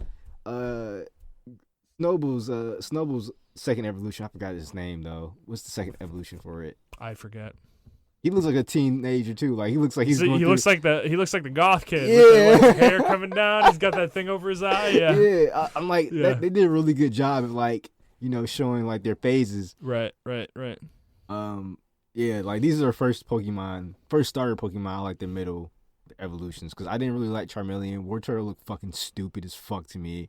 I still think that Pokemon looks so dumb. Wartortle? Yes. Really? Wartortle looks so stupid. Why? He makes no sense. How do you go does from Blastoise make any sense? He's Yes! a giant turtle with bipedal turtle with fucking he's a fucking metal tank. cannons coming out of his fucking Yes. shell. Like, How do you evolve from that, right? Like with wings and a tail or whatever the fuck Wartortle has. Like, I understand he looks like a mythical Japanese monster, but like that shit look dumb as fuck. And then go into like a cool looking Pokemon like Blastoise. Blastoise looks dope as fuck. where does he get the cannons from, though? I don't fucking And care. how That did shit they looks fucking how did cool. they come out of his shell? I don't care. Come That on, shit- he doesn't make any sense either. No.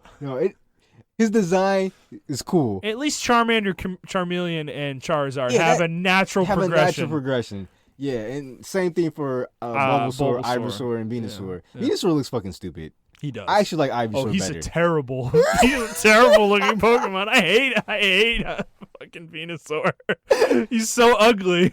Typhlosion just looks like a big ass Cyndaquil. I don't even remember its secondary one. I mean, the name Typhlosion's really cool, though. yeah, it is. It's a great name. I remember because I did Cyndaquil in Gen 2, and I remember you get to Typhlosion, and you're like, what is that name? Typhlosion? What does that even mean? That sounds like a rapper there. Yo, it's Typhlosion on the track. And he's like, okay, you understand. Dropping beats, baby. Yeah. And yeah, Chikorita's Meganium, I think. Her final form is kind of dumb looking too. It's a giant flower again.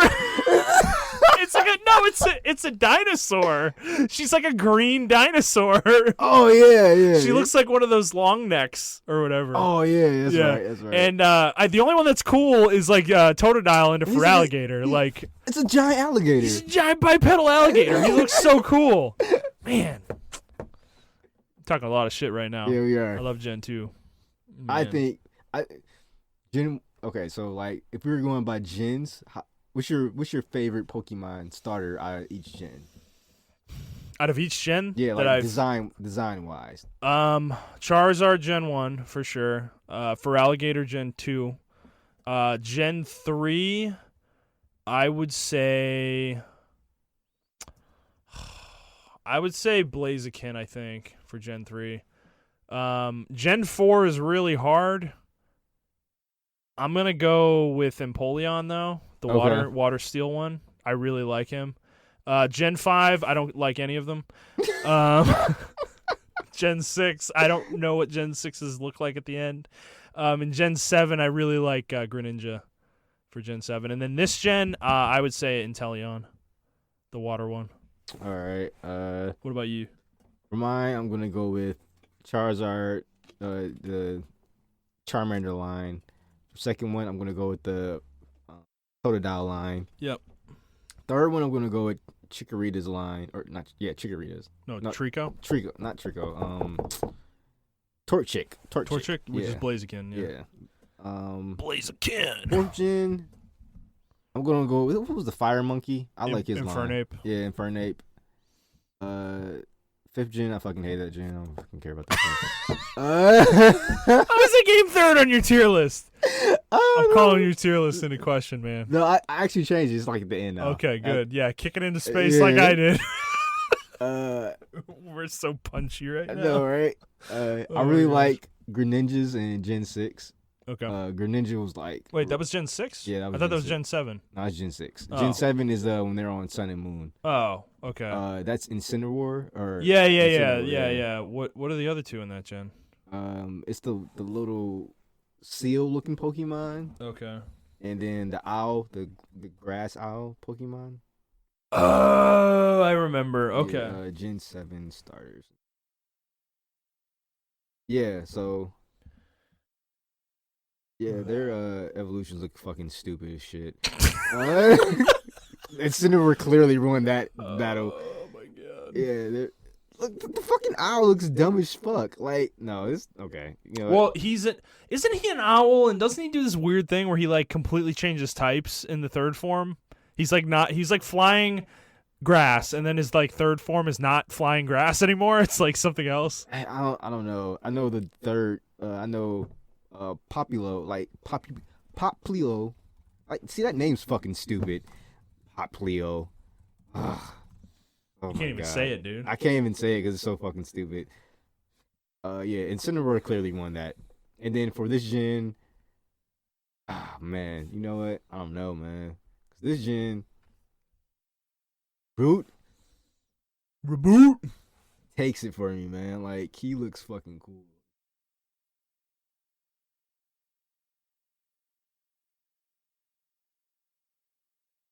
But then Inteleon looks fucking dope too, man. Yeah. No, I think it's Inteleon. Yeah.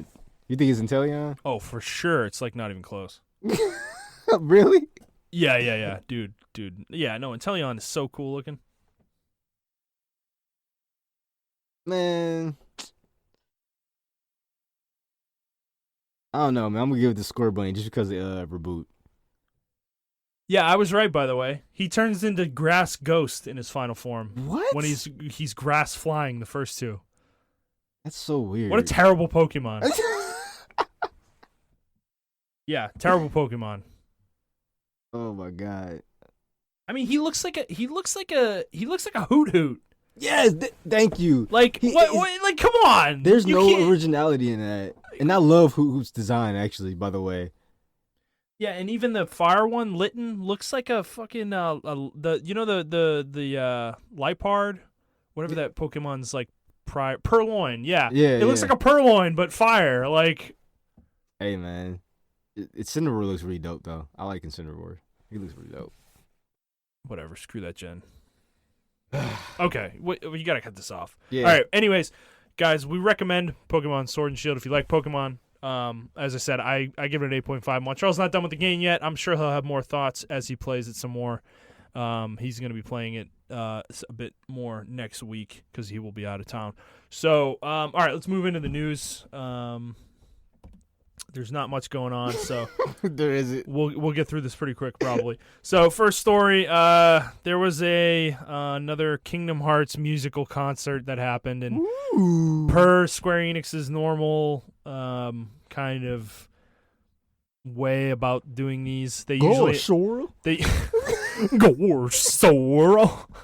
They usually announce something related to Kingdom Hearts at these things, which they did this time as well.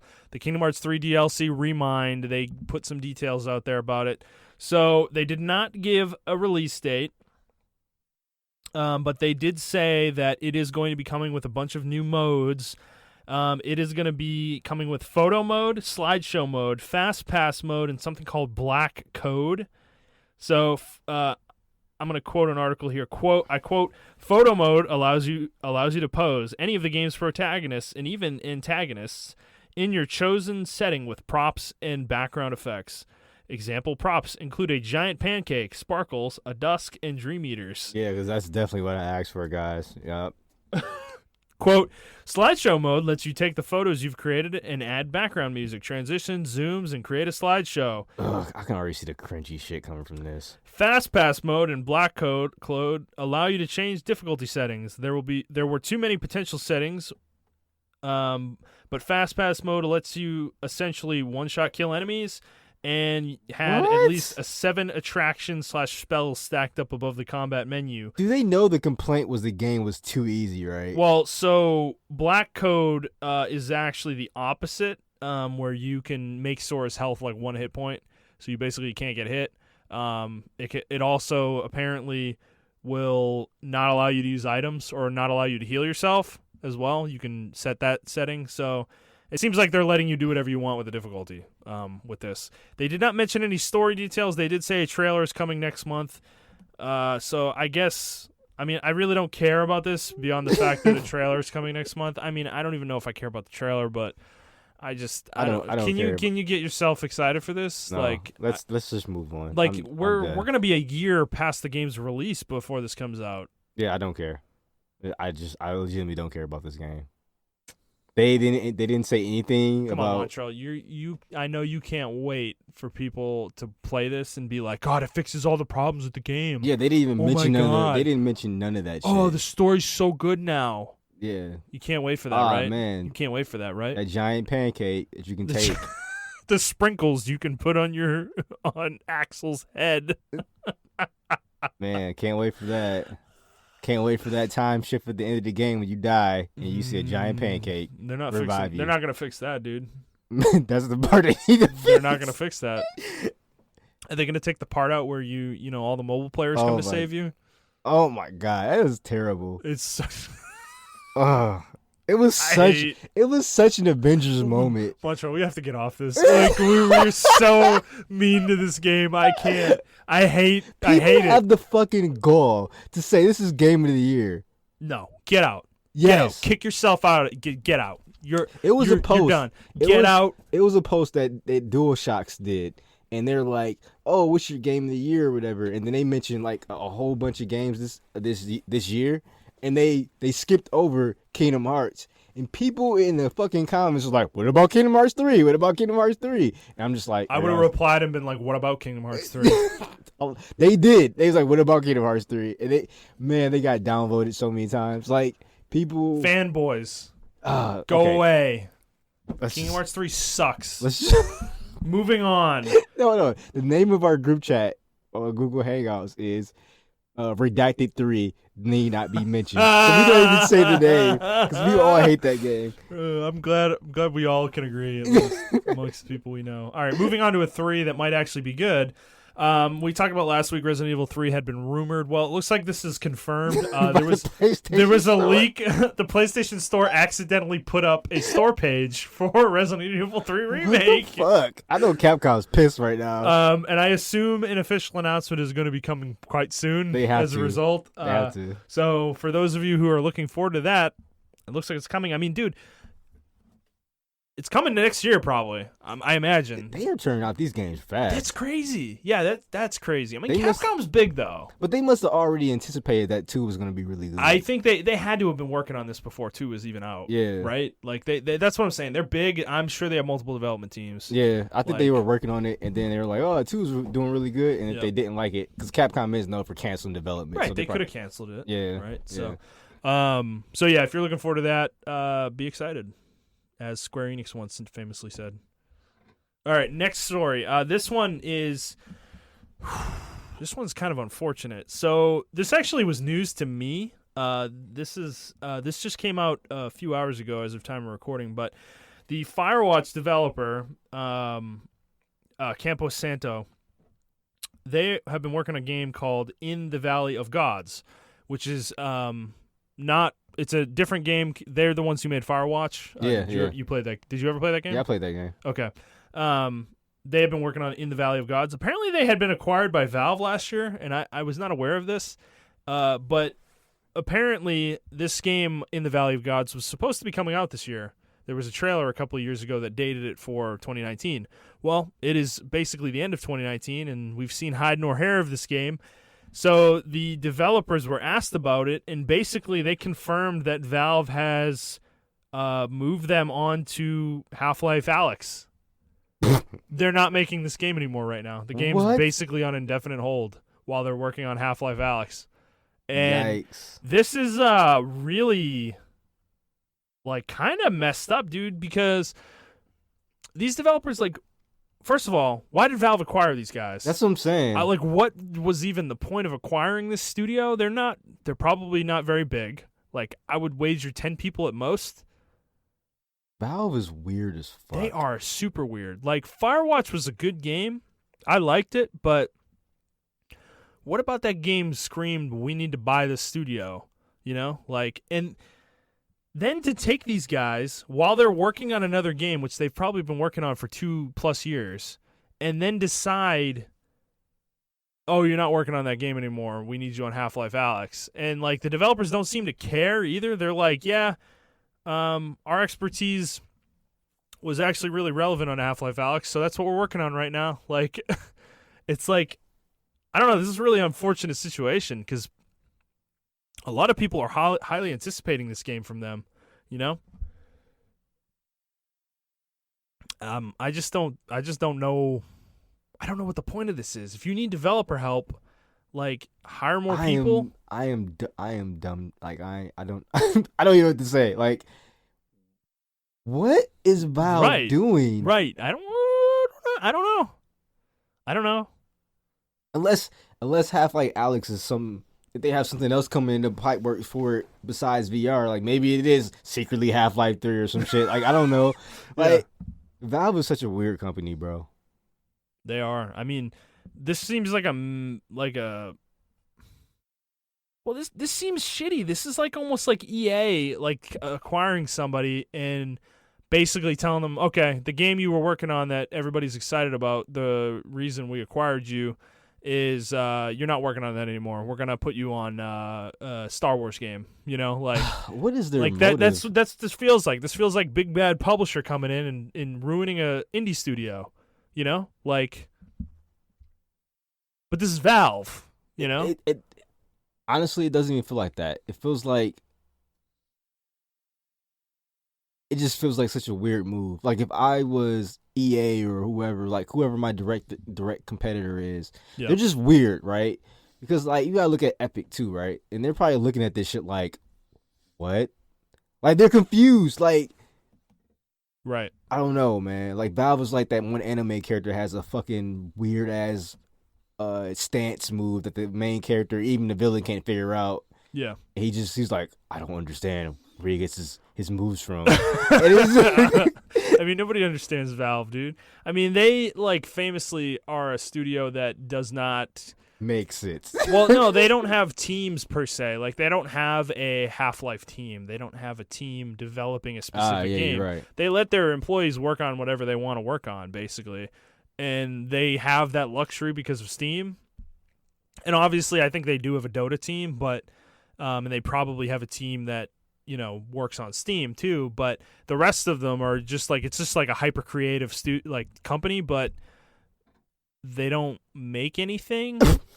I think they have a lot of projects in there that just like right, dude. I would love to go through Valve's vault and just see all the things they've worked on over the last 15 years, you know, and just be completely mortified by the lack of like so many things that people would want not being finished. I remember someone leaked like some source code information or whatever. It was years ago, maybe like 2012, 2013, and one source code said Half-Life 3 and another source code said Left 4 Dead 3. Oof. And Man. the internet fucking exploded on that sort. And it was like a legitimate leak too. Like I remember Jason Schreier was writing about it and everything. And then after that, nothing happened. Yep. Yep. No, I do remember that. I feel like I remember Jason at the time saying too, don't expect don't expect Half-Life 3 to come out. Yeah, or something along those lines. Yeah, so I don't know. Valve doing Valve things over there. Yeah. Buying up small studios and knocking them down, I guess. All right, let's move on. Next story. So Persona 5 The Royal, or Persona 5 Royal, I guess they've officially changed the title to that, is going to be not the remake, but the re-release of Persona 5. Yes. That has been officially dated for the West. Prestige Edition. March 31st, 2020 is when it is coming, so it is smack dab in the middle of several games, Neo 2, Final Fantasy 7 Remake, and Cyberpunk 2077. Well, luckily for me, I'm not getting this game, but I know you are, so... Well, dude, yeah, I wanted to play this version of the game, and now I'm like, well, fuck, what do I do now? Like, I don't know. I'll figure it out, I guess, but it's just... The timing couldn't be worse. Yeah, like, this should have been a summer game. They should have released this in the summer. They weren't going to wait that long. But Atlas doesn't care. Yeah. This will sell anyways. Persona's become a pretty big franchise recently. So, if you're looking forward to that, I guess try to fit it into the 25 games coming out in the next 6 months. All right, last story of the day. This one is particularly pertaining to me. So the Crosscode developers, Radical Fish Games, and their publisher have come out, and they had a blog post earlier this week talking about console versions of the game, which is something I've been hotly anticipating. They said that they're basically very close to submitting for certification. I'm kind of the way they were talking, and they're making it sound like the next couple months, hopefully, they'll be submitted for certification, and however long certification takes. So I'm thinking this game is coming on consoles in the next 3 to 4 months, hopefully, early next year. So I am highly looking forward to that. Okay. If you like 2D sprite-based action games and you like RPGs and you like the kind of idea of an MMO, a game within an MMO, like that's single player, this game might be for you. You know, if you like the idea of like that, like Sword Art Online or like Log Horizon kind of thing. Yeah. Where Can you mention the king, please? .hack. Thank you. .hack. Yeah. That is a good pull. That one as well. This game might be for you. The main character basically is playing an MMO essentially, and you're controlling their character. But they have like a life outside of the game and everything, and they have friends outside of the game. So. This game has been hotly anticipated for me, but I've been waiting for a console version basically because I don't really want to play it on PC. So, this was good news because they've been kind of radio silent even though it was announced for 2019 early in the year. So, not much longer to wait there. All right, let's move on to the final segment of the day, game releases. So, there's... not much coming out this week. There is the Neverwinter Nights Enhanced Edition, which will be coming. Blair Witch is coming on PS4. Ooh. Yeah. The Halo Reach came out today on the Master Chief Collection on PC. Oh, yeah. I heard a lot of people were actually excited about that. Yep. Otherwise, not much. Get Darkseid's Genesis, man. Yeah. Next week, though, Shovel Knight, King of the Cards DLC. Ooh, boy. Oh, wait. Alien Isolation's coming to the Switch? Oh, I might buy that. Oh, that's pretty good. Cool. Okay. Well, I think that's it for us this week, man. A lot of Pokemon talk, a lot of Sekiro talk. Yeah. Not much else going on, so, we got to fill a show somehow. So I forgot to mention this at the top of the show, but Montrell, as I said earlier, is not going to be in Texas next week. So we are going to be recording a second episode here for next week's show that is going to be one of our reflection-style episodes that's going to be about a topic. There will not be news, your normal news, what we're playing, discussion, like there has been this week and prior weeks. So look forward to that next week. After that, we'll be back to the normal rigmarole of the show every week for quite a while, I would expect. Yeah. So, yeah. So, that's going to do it for us this week, guys. If you like this episode, please like the episode, review the episode, or review the show, rather, and subscribe to the show on whatever feed you're listening to it on. And if you could, please share it with your friends. We would like to grow the audience. If you'd like to talk to us on Twitter, you can do so at iTrapForTheHokage, former Montrell. That is the number 4, not the word. I am at ThunderNut01, and the show is at The Player's Take. If you'd like to send us a question, you can do so on Twitter, or you can send us an email to theplayerstake01@gmail.com. That's going to do it for us, guys. We hope you enjoyed this one, and we will see you on the next one. All right? Bye, guys.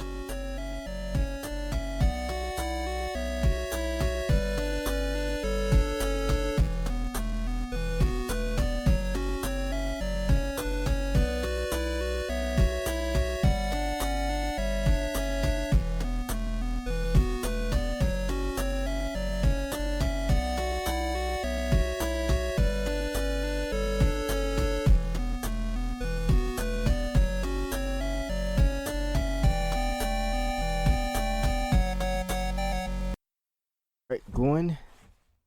Or you can start the countdown. I'm sorry. We're recording. Holy shit. No, go ahead, Montrell. Start the countdown. Feel free. I am the sound guy, making sexy sounds on the mic. Okay, that wasn't me. You don't like my mouth noises? No, ugh. Why you say it like that? All right, started in 3. This is going to be our Easter egg.